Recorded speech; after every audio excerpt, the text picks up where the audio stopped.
సామెతల గ్రంథం 11వ అధ్యాయము 16వ వచనం.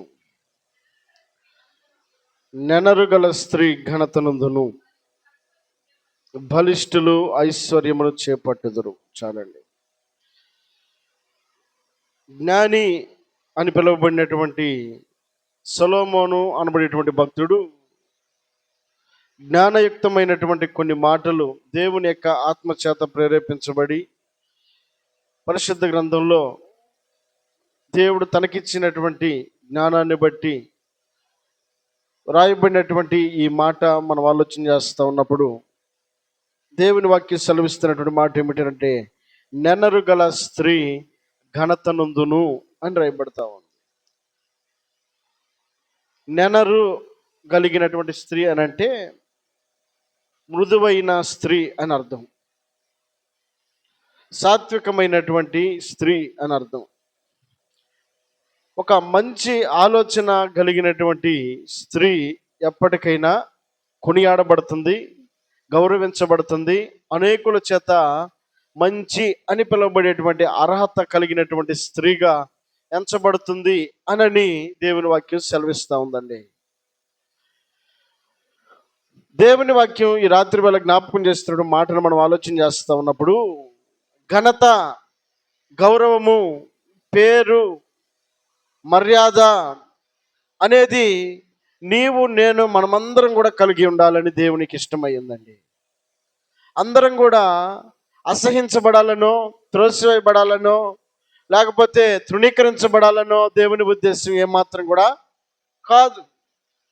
దేవుని ఉద్దేశం ప్రతి ఒక్కరు కూడా ఘనత పొందాలని ఆయన ఉద్దేశం, గౌరవించబడాలని ఆయన ఉద్దేశం, గొప్ప చేయబడాలని ఆయన ఉద్దేశం, హెచ్చింపబడాలని ఆయన ఉద్దేశం.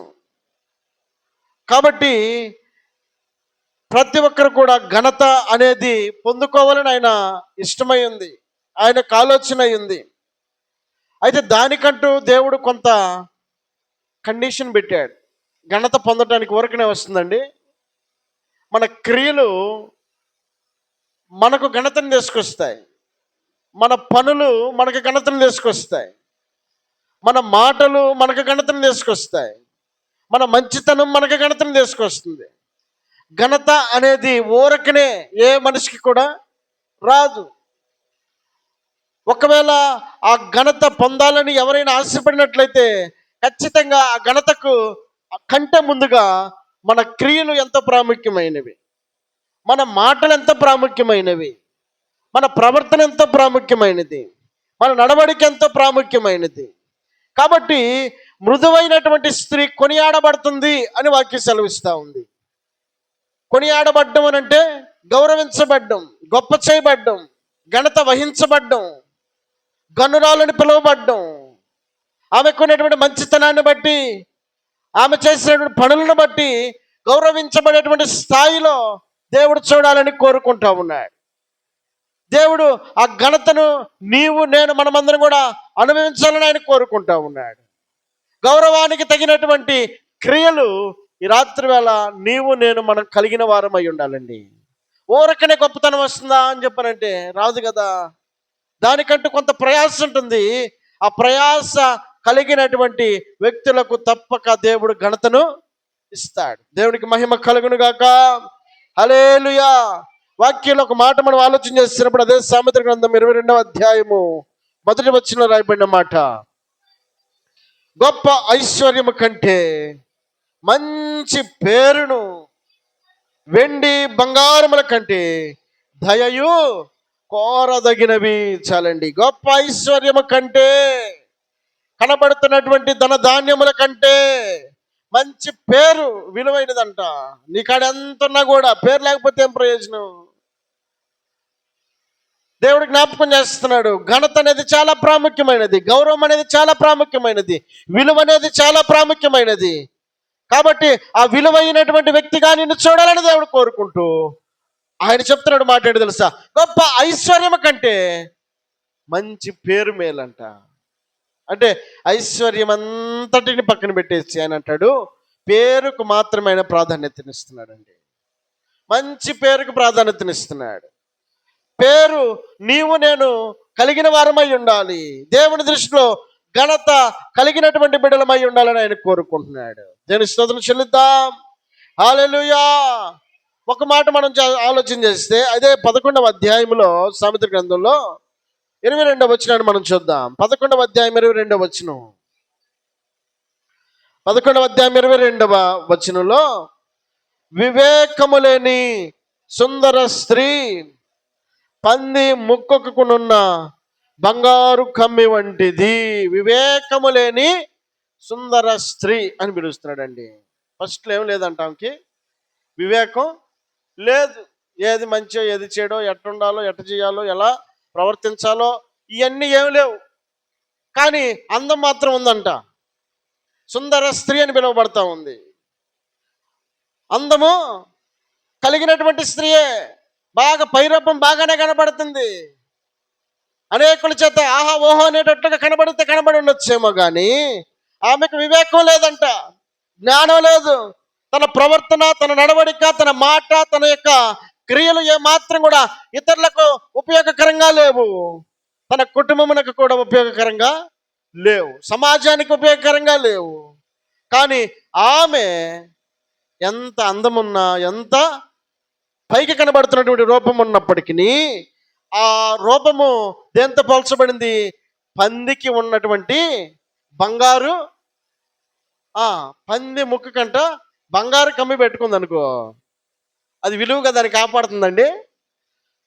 పంది తీసుకెళ్ళి ఎక్కడ పెట్టిద్ది ఆ బంగారు కమ్మిని? ముక్కుకుంది కాబట్టి దాని యొక్క క్రియలు, దాని చూపు, దాని ప్రవర్తన, దాని యొక్క పని అంతా కూడా ఎక్కడ తీసుకుపోయి పెట్టిద్ది? పనికి మాలిన దాన్ని అంతట్లో తీసుకుపోయి ఆ ముఖాన్ని పెట్టిద్ది. ఉపయోగకరమైన దాంట్లో పెట్టదు.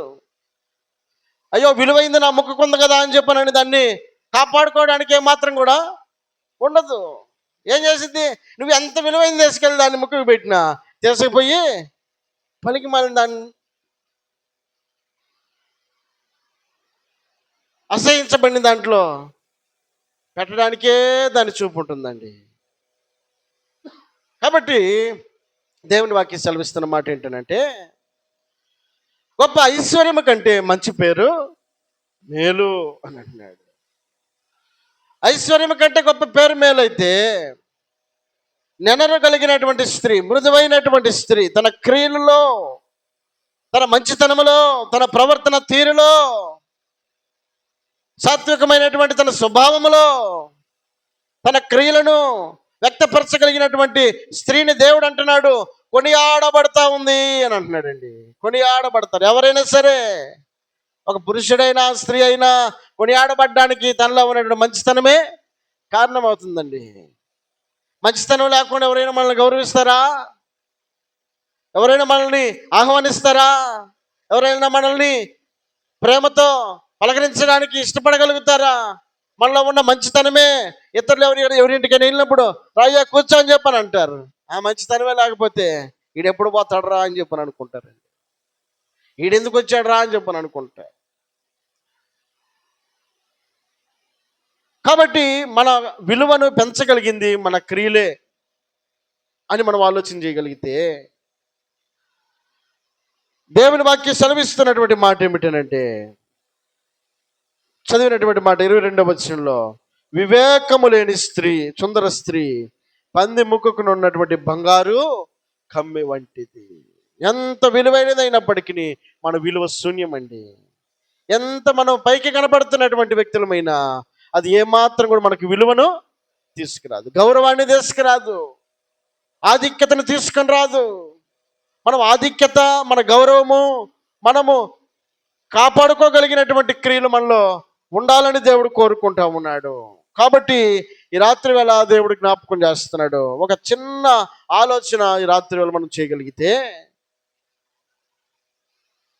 ఒక విలువైనటువంటి వ్యక్తిగా నువ్వు మార్చబడాలి అని అంటే, దేవుని చేత ఘనత వహించబడేటట్లుగా నీవు ఉండబడాలి అని అంటే, నీలో ఉండాల్సినటువంటి ఒక చిన్న క్రియను మనం ఆలోచించేద్దాం. 2వ రాజుల గ్రంథము 4వ అధ్యాయము, 2వ రాజుల గ్రంథము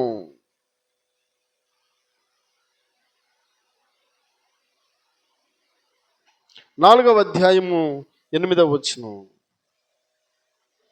ఒక దినమందు ఎలీషా షునేము పట్టణమునకు పోగా ఆ అచ్చట గనురాలైన ఒక స్త్రీ భోజనమునకు రమ్మని అతనిని బలవంతము చేసిన గనుక అతడు ఆ మార్గమున వచ్చినప్పుడల్లా ఆమె ఇంట భోజనము చేయుచు వచ్చెను. దేవుని స్తోత్రం చెల్లిద్దాం. హల్లెలూయా. గనురాలు అని పిలువబడుతుందండి ఈమె. ఎందుకు గనురాలు అని పిలువబడుతూ ఉంది? వాళ్ళ తల్లిదండ్రులు ఏమన్నా గనురాలు అని పేరు పెట్టారా? ప్రతి మనిషికి పేర్లు ఉంటాయండి. మనకున్న పేర్లు మనకి ఏమాత్రం విలువను తీసుకొని రావు. నువ్వు ఇంత పెద్ద పేరు పెట్టు, పేరుని బట్టి నీకు విలువ రాదండి. మన క్రియలను బట్టి విలువ వస్తుంది, మన ప్రవర్తన బట్టి విలువ వస్తుంది, మన నడవడికను బట్టి విలువ వస్తుంది, మన మంచితనాన్ని బట్టి విలువ వస్తుంది. కాబట్టి మన క్రియలు మనకు విలువ తీసుకొచ్చేటట్లుగా ఉండాలి అని అంటే తప్పక మనము దేవునికి నచ్చినట్లుగా మనం కొనసాగాలండి. ఈమె యొక్క ప్రవర్తన, ఈమె యొక్క నడవడిక, ఈమె పేరుకే విలువను తీసుకొచ్చినాయి అంట. పేరుకే విలువను తీసుకొచ్చింది. అందరు అసలు పేరు పక్కన పెట్టారు, ఈమెను గనురాలని పిలవడం మొదలు పెట్టారండి. గొప్ప చేయడం మొదలు పెడుతున్నారు, ఆమెను గౌరవించడం మొదలు పెడుతున్నారు. పరిశుద్ధ గ్రంథంలో ఆమె దేవుని చేత కనపరచబడిందండి, దేవుని చేత గొప్ప చేయబడింది. కారణం ఏంటంటే ఆమెలో ఉన్నటువంటి సుగుణం ఏంటంటే ఆతిథ్యం ఇచ్చేటువంటి మంచి లక్షణం అండి. ఇందా నేను చెప్పినట్టు మన క్రియలు మనకు విలువనిస్తాయి, మన మంచితనం మనకు విలువనిస్తుంది, మన నడవడిక మనకు మంచితనం మనకు విలువని ఇవ్వగలుగుతుంది. ఆమె గనురాలని పిలువబడ్డానికి గల కారణం ఏంటంటే ఆమె గౌరవించబడేటువంటి క్రియలు ఆమెలో ఉన్నాయి. ఆమె ఊరకనే గనురాలను పిలువబడలేదు, ఆమె క్రియలు ఆమెను గౌరవంగా కొనియాడడానికి కారణమవుతా ఉన్నాయి. దేవుని వాక్యం సెలవిస్తున్నటువంటి మాట ఏమిటంటే నెనరు కలిగినటువంటి స్త్రీ అంటే మృదువైనటువంటి స్త్రీ కొనియాడబడుతుంది అని రాయబడతా ఉంది. ఆమెలో ఉన్నటువంటి ఆ సుగుణం ఏంటంటే ఆమె ఆతిథ్యం ఇచ్చేటువంటి ఒక గుణలక్షణాన్ని అలవరుచుకుందంట. దైవజనుడైనటువంటి ఎలీషా మార్గం గుండా దేవుడు తనతో చెప్పినటువంటి మాటలను ప్రకటించడానికి ఆ ప్రాంతానికి వచ్చినప్పుడల్లా, పోయినప్పుడల్లా ఆమె గమనించి గౌరవించడానికి ఇష్టపడినటువంటి ఆమె దైవజనుడు ఎవరో గుర్తించింది. దైవజనుడికి చేయాల్సిన సకల మర్యాదలు చేయడానికి ఆమె ఎంతో తాపత్రయపడుతుందండి, తాపత్రయపడుతుంది.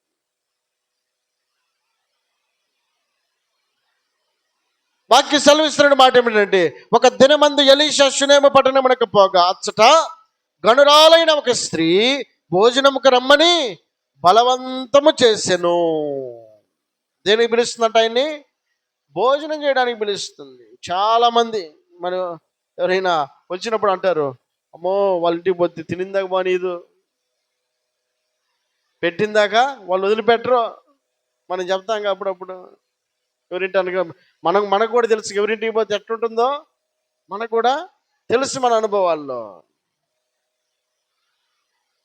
ఆమెకున్నటువంటి సుగుణం ఏంటంటే దైవజనుడు వాడి ఇంటికి వచ్చినప్పుడు ఊరకనే పోనీయట్లేదంట. ఊరక మా ఇంటికి రాయ్యా, తినెళ్ళయ్యా, తాగిళ్ళయ్యా, ఉండయ్యా అని చెప్పనని బతిమాలుతున్నటువంటి ఒక స్వభావం ఆమెలో ఒక గౌరవాన్ని తీసుకురావడానికి కారణమైందండి. దేవుని స్తోత్రం చెల్లిద్దాం. హల్లెలూయా. అంత మాత్రమే కాక అక్కడ రాయబడిన మాట ఏమిటంటే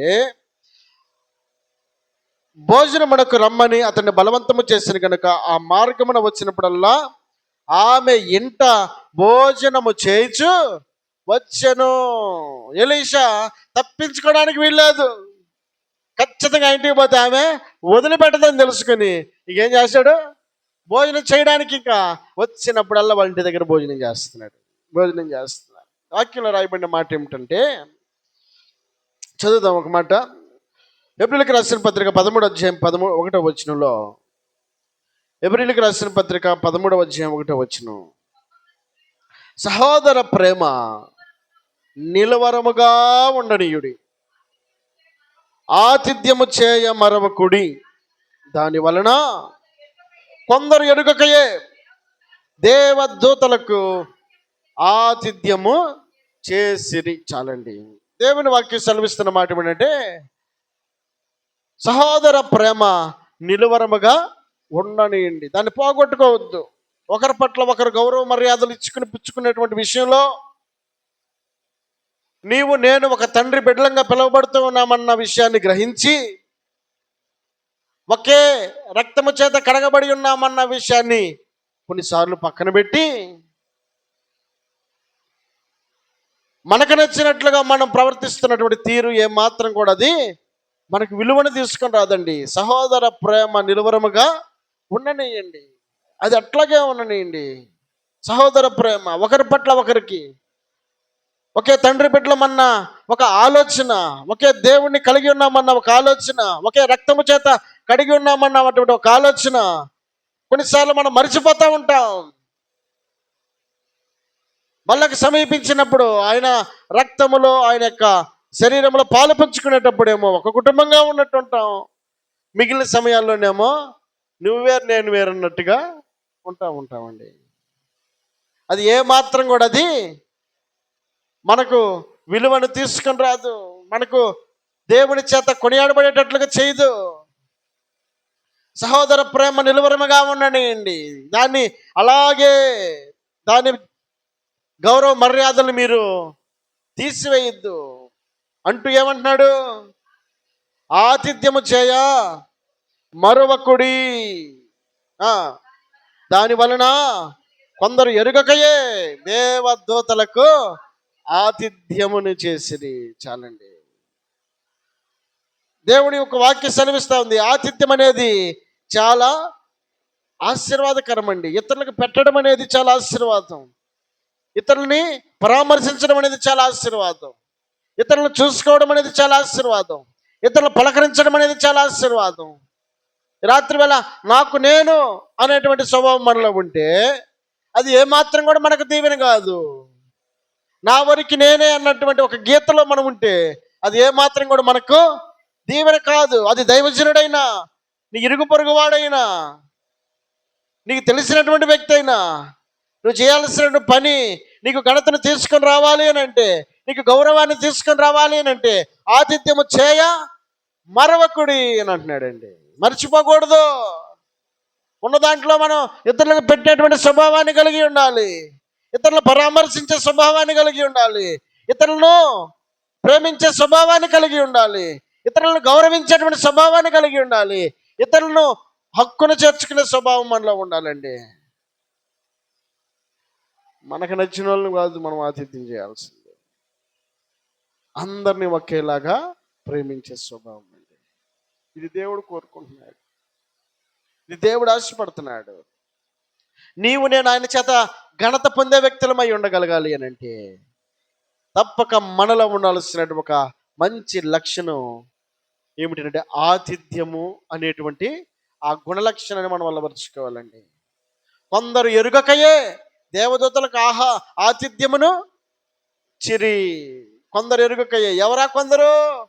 అబ్రహాం అనబడేటువంటి వ్యక్తి సింధూర వనములో చెట్టు క్రింద ఉన్నప్పుడు ఎండవేళ ముగ్గురు దేవుని యొక్క దూతలు వస్తా ఉన్నప్పుడు, అయ్యలారా ఈ మధ్యాహ్న కాల సమయమందు నీ దాసుని మీరు దాటిపోవద్దు, మీరు కాస్త ఆహారము తీసుకొని మరలా తిరిగి వెళ్తురుకొని.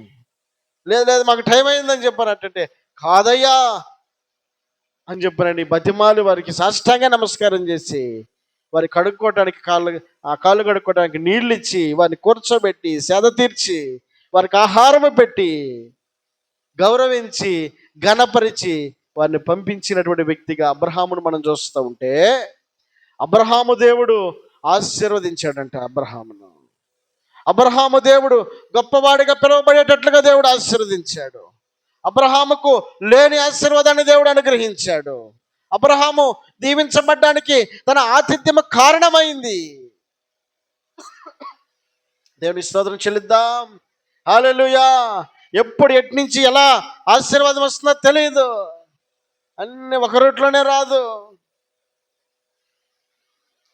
ఎప్పుడు ఎలా ఏ రూట్ నుంచి మనకు ఆశీర్వాదం వస్తుందో తెలియదు. ఆమె ఆశీర్వాదము పొందాలనే ఆలోచనతో కాదు, కానీ ఆమె చేయాలనుకున్న పని చేయాలని ఆశపడిందండి. అబ్రహాం కూడా ఇది ఆశీర్వదిస్తాడని చెప్పానని అనుకోలేదు, కానీ తాను చేయాల్సుకున్నటువంటి పని చేయాలనుకున్నాడు. ఆ పని ఏం చేసింది? తనకు ఆశీర్వాదాన్ని తీసుకొచ్చింది. గనురాలని పిలువబడినటువంటి స్త్రీ కొనియాడబడ్డానికి, గౌరవించబడడానికి గల కారణం ఏంటంటే, అక్కడికి వచ్చుచూ పోవచ్చున్నటువంటి దైవజనుడైనటువంటి ఎలీషాను ఆమె సత్కరించి గౌరవించి తనకున్న దానిలో పెట్టడానికి ఆమె ఇష్టపడిందట. పెట్టినటువంటి ఆ సమయాన ఆ దైవజనులు ఆమెను ఆశీర్వదించగా ఆమెకు గర్భద్వారము తెరవబడింది. దేవుని స్తోత్రం చెల్లిద్దా. హల్లెలూయా. గనురాలని పిలువబడుతుంది, కానీ గర్భఫలం లేదంట తన జీవితంలో. అబ్రహాం ఆతిథ్యం ఇచ్చాడు, తన జీవితంలో కూడా గర్భఫలము లేదండి. దేవుడు ఆశీర్వదించాడు. వారు చేసిన పని, వారు అనుకోని విధంగా ఆశీర్వదించబడ్డానికి గల కారణం వారు చేసిన పనే. ఆతిథ్యము చేయ మరవకుడి. కొందరు తెలియకయే దేవదూతలకు ఆతిథ్యము చేసిరి. ఆతిథ్యము చేయడం వలన వారు దీవించబడ్డారు, ఆశీర్వదించబడ్డారు. దేవునికి మహిమ కలుగునుగాక. హల్లెలూయా. వాక్యం సెలవిస్తున్నటువంటి చక్కటి మాట ఏమిటంటే, ఆమె గనురాలని పిలువబడ్డానికి ఆతిథ్యం ఇచ్చే విషయంలో ఏమాత్రం వెనకాడ తగ్గలేదండి. రెండవది, ఆమెలో ఉన్నటువంటి మరొక గుణ లక్షణం ఏంటి అక్కడ చూద్దాం ఒక మాట. 4వ అధ్యాయం 9-10 వచనాలు. 2వ రాజుల గ్రంథం 4వ అధ్యాయం 9-10 వచనాలు. కాగా ఆమె తన పెనిమిటిని చూచి, మన యొద్దకు వచ్చుచూ పోవచ్చున్నవాడు భక్తి గల దైవజనుడని నేను ఎరుగుదును, కావున అతని కొరకు మన గోడ మీద ఒక చిన్న గదిని కట్టించి అందులో అతని కొరకు ఒక మంచము, బల్ల, ఆ పీఠ దీప స్తంభమును ఉంచుదుము. అతడు మన యొద్దకు వచ్చుచూ పోవచ్చున్నప్పుడల్లా అందులో బస చేయ వచ్చునని చెప్పాను. చాలండి. ఎవరితో చెప్తుంది అన్నమాట? తన పెనిమిటితో చెప్తుందండి, తన భర్తతో చెప్తుంది. ఆమె కొనియాడబడ్డానికి, ఆమె గౌరవించబడ్డానికి, ఆమె ఘనత పొందడానికి ఆమెలో ఉన్నటువంటి రెండవ గుణలక్షణం ఏంటంటే, ఆమె దైవజనుడి కోసం చేయాలనుకున్న పని తన భర్తతో చెప్తా ఉందట. చెప్తా ఉంది. ఈ భర్త ఏం చేస్తున్నాడు? ఆమె మాటను తీసుకుంటున్నాడు, ఆమె మాట వినడానికి ఇష్టపడుతున్నాడు. ఆమె మాట వినేటట్లుగా ఆమె చెప్పిందంట. ఎట్టబడితే అట చెబితే వింటారు కొంతమంది. వాళ్ళకి ఎట్ట చెప్పాలి అట చెబితేనే వింటారండి. వాళ్ళ మైండ్ సెట్ని అర్థం చేసుకుని వాళ్ళకి ఎట్ట చెప్పాలో నచ్చ చెప్పుకొని అలా వారికి చెప్పగలిగితే తప్పక వినడానికి అవకాశం ఉంటుంది. ఆమె తన మనసులో ఉన్నటువంటి ఆలోచన ఇంప్లిమెంట్ చేయడానికి తన భర్తతో చెప్పినటువంటి ఆ మాట తన భర్త వినడానికి ఇష్టపడ్డాడు. ఆమె ఏదైతే చెప్పిందో అది చేయడానికి ఇష్టపడుతున్నాడు. అక్కడ మనం చూస్తూ ఉన్నప్పుడు గమనిస్తున్నటువంటి ఒక ఆలోచన ఏంటంటే, ఇద్దరి మధ్యలో ఉన్నటువంటి ఒక సత్సంబంధం, ఒక ఐక్యత వారి ఆశీర్వాదానికి కారణమైంది. ఆ కుటుంబం దీవించబడడానికి కారణమైందండి. కొన్నిసార్లు ఆ దీవెన, ఆ ఆశీర్వాదము మన జీవితాల్లో మనం అనుభవించడానికి ఒకవేళ ఆ రిలేషన్షిప్ లేదా ఆ ఉన్నటువంటి ఐక్యత మనలో లోపించినప్పుడు దేవుని యొక్క ఆశీర్వాదం కొన్నిసార్లు మనం దూరం అయిపోవాల్సి వస్తుంది. దేవుని యొక్క దీవెన, దేవుని యొక్క ఆశీర్వాదం వారి జీవితంలో కలిగి ఉండటానికి అబ్రహాం అంటాడు తన భార్య అయినటువంటి శారయ్య దగ్గరికి 3 మానికలు పిండి తీసుకెళ్ళమ్మా, నువ్వు ఈ పిండిని నువ్వు రొట్టెలుగా తయారు చేయని చెప్పానని అనగానే అబ్రహాం యొక్క తాపత్రయానికి ఆమె ఏం చేసిందో తెలుసా? ఆమె కూడా సహకరించిందంట. సహకరించింది. ఈ టయాని అండ అయితే టైం అంతా నువ్వు చెప్పే పని అంతా ఎవరు చేస్తారు ఈ పని? ఇట్లాంటి భిన్నమైన స్వరాలు మన ఆశీర్వాదం తీసుకుని రావండి. ఆశీర్వాదం తీసుకురావాలంటే ఏమవ్వాలా? ఒక మంచి పని, ఇది మంచా చెడా, ఇది మనకు దీవెనా కాదా, కొన్ని కొన్ని మంచి వాటికి మనం సహకరించేటువంటి స్వభావం మనలో ఉండగలిగితే తప్పక మనము మన కుటుంబము దీవించబడడానికి కారణమవుతుంది. దేని స్తోత్రం చెల్లిద్దాం. హల్లెలూయా. కాబట్టి అబ్రహాము యొక్క తాపత్రయము సారా ఏం చేస్తుందో తెలుసా? సహకరించడానికి, తన మనస్సుతోటి ఆమె ఏకీపించడానికి ఇష్టపడుతుందట. చెప్పిన పని చెప్పినట్టు చేసిందండి. తద్వారా అబ్రహాము కుటుంబం దీవించబడింది. అబ్రహాము కుటుంబం ఆశీర్వదించబడింది. ఊరకనే బోలా వారి పని, ఊరకనే బోలా వారి యొక్క ఐక్యత ఆ కుటుంబమునకు ఆశీర్వాదాన్ని తీసుకొచ్చిందట. ఇక్కడేం జరుగుతుంది? గనురాలు చెప్తుంది, అక్కడేమో పురుషుడు చెప్తున్న మాట స్త్రీ అంటుంది, ఇక్కడేమో స్త్రీ చెప్తున్న మాట పురుషుడు అంటున్నాడండి. ఈ గనురాలని పిలువబడుతున్నాడు ఏమంటుంది? వచ్చుచూ పోవచ్చున్నప్పుడల్లా ఆహారం పెడుతూ ఉన్న పనే ఒకవేళ తన భర్తకు అది ఎక్కువని అనిపించి ఇక చేసింది చాలే అనే మాట ఒకవేళ అనడానికి అవకాశం ఉన్నప్పటికీ, ఇప్పుడు భార్య చెప్తున్నటువంటి మాట ఏంటంటే, ఇదిగో ఆయన వచ్చినప్పుడు ఆహారం తినటం మాత్రమే కాదు, కాసేపు కొనుక్కొని రెస్ట్ తీసుకోవాలయ్యా, ఆయన కోసం ఒక గదిని కట్టిద్దామని చెప్పనని ఆమె అంటుందండి. దీనికి సహకరించడానికి తన భర్త కూడా సహకరిస్తూ మాట్లాడుతున్నాడు. ఏమని రాయబడింది అక్కడ? 11వ వచనంలో, ఆ తరువాత అతడు అక్కడికి ఒకానొక దినమున వచ్చి ఆ గదిలోకి వచ్చి అక్కడ పరుండెను. చాలండి, పరుండెను, అక్కడ పరుండెను. ఎక్కడా? ఈ గండ్రాలు ఏర్పాటు చేసిన గది ఏదైతే ఉందో, తన భర్తతో చెప్పినటువంటి పని ఏదైతే ఉందో, ఆ పని పూర్తి చేయబడినట్టుగా తన భర్త చేసినటువంటి ఆ సహకారాన్ని బట్టి అప్పుడు వచ్చినప్పుడు ఆ దైవజనుడు అక్కడ సేద తీరడానికి అవకాశం ఉంది.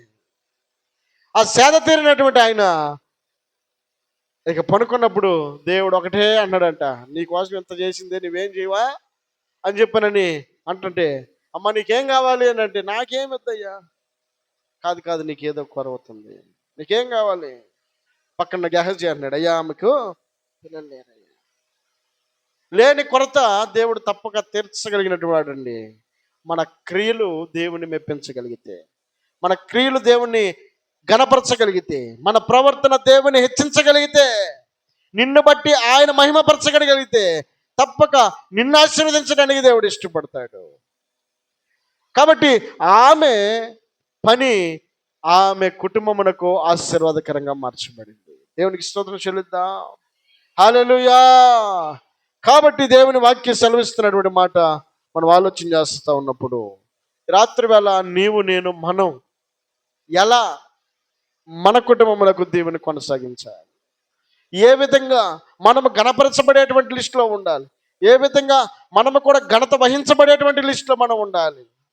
వాక్యం సెలవిస్తున్న మాట సామెతల గ్రంథం 14వ అధ్యాయం మొదటి వచనంలో, సామెతల గ్రంథం 14వ అధ్యాయం మొదటి వచనంలో, జ్ఞానవంతురాలు తన ఇల్లు కట్టును, మూఢురాలు తన చేతులతో తన ఇల్లు ఓడబెరుకును. చాలండి, కుటుంబాన్ని కట్టుకోవడానికి జ్ఞానం అనేది చాలా అవసరం అండి. జ్ఞానం అనేది చాలా అవసరం. జ్ఞానం లేకుండా ఎట్టబెడతడ చేస్తే చిన్నాభిన్నం అయిపోద్ది. ఏదైనా ఒక పని మనం తలపెట్టినప్పుడు ఆ పని నిరాటంకంగా కొనసాగాలి అని అంటే మనకు నచ్చినట్లుగా చేస్తే కుదరదండి, దేవుడికి నచ్చినట్లుగా చేయాలి. దేవుడికి ఘనత తీసుకొచ్చేటట్లుగా మనము చేయగలిగితే తప్పక అది గౌరవించబడుతుంది, అది ఘనత వహించగలుగుతుందండి. కాబట్టి జ్ఞానవంతురాలు తన ఇల్లు కట్టును. జ్ఞానం ఉండాలి ఈ కుటుంబాన్ని కట్టుకునేటప్పుడు. ఎట్టబెడితట్ట వారిని చూసి ఈయన చూసి ఈయన చూసి వాళ్ళని చూసి కాదు. దేవుని వాక్యం ఏం చెప్తా ఉంది, అది ఎవ్వరు మాట వినొద్దు. వాక్య ప్రకారంగా, వాక్యం మాట, వాక్యానికి తగినట్లుగా మనల్ని మనం సరిచేసుకోగలిగితే తప్పక వాక్యమే మనలను ఘనత తీసుకొచ్చేటట్లుగా చేయగలవు. దేవుని స్తోత్రం చెల్లిద్దాం. హల్లెలూయా. కాబట్టి జ్ఞానముతో మన కుటుంబాన్ని కట్టుకోవాలండి. జ్ఞానంతో మన ఇంటిని కట్టుకోవాలి. జ్ఞానంతో మనము అనేకులకు దీవెనకరంగా ఉండటానికి అవకాశం ఉంటుంది. అందుకే 3 రాళ్ళు తన చేతులతో తన ఇల్లు ఓడబెరుగుతుందంట. 3 రాళ్ళు అనేది దాని మాటలోనే ఉంది. ఏమనుంది? 3 రాళ్ళు ఏం చేస్తున్నది? మూర్ఖంగా ఉంటుందంట. తనకు నచ్చిందే కరెక్ట్, తనకు తెలిసిందే కరెక్ట్. ఎవరికి తెలిసినా ఎవరికి తెలియపోయినా నేను జ్ఞానవంతుని అనుకుంటే సరిపోదండి. నేను వాక్యానుసారంగా నా ప్రవర్తన ఎలా ఉంది, ఇది చాలా ప్రాముఖ్యమైనది. వాక్య ప్రకారంగా మనం కొనసాగలిగితే మనుషులు సరిదిద్దలేనటువంటి మనల్ని వాక్యం ఏం చేస్తుందో తెలుసా? సరిచేయగలుగుతుంది. దేవుడు చెప్పినటువంటి మాట మనం వినగలిగితే తప్పక దీవెనకరంగా కొనసాగడానికి అవకాశం ఉంటుంది.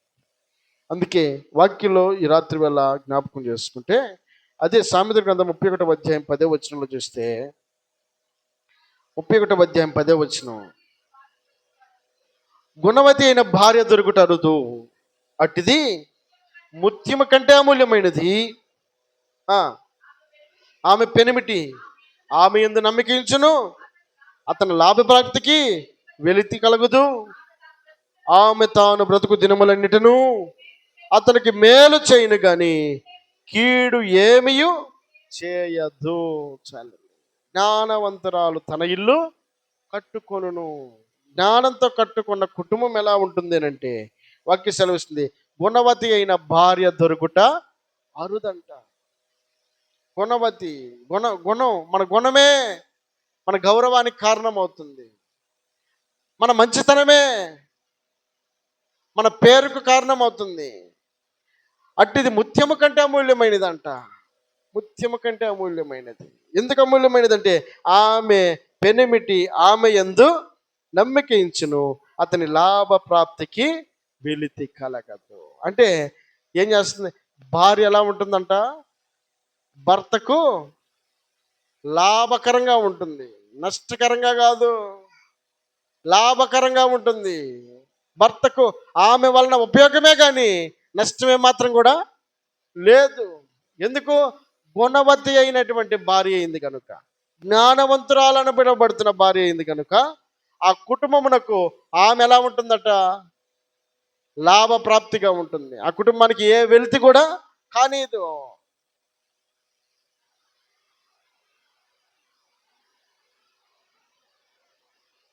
ఎందుకు ఈ మాట జ్ఞాపకం చేస్తా ఉన్నానంటే, నీవు నేను దేవుని దృష్టిలో గొప్ప చేయబడాలండి.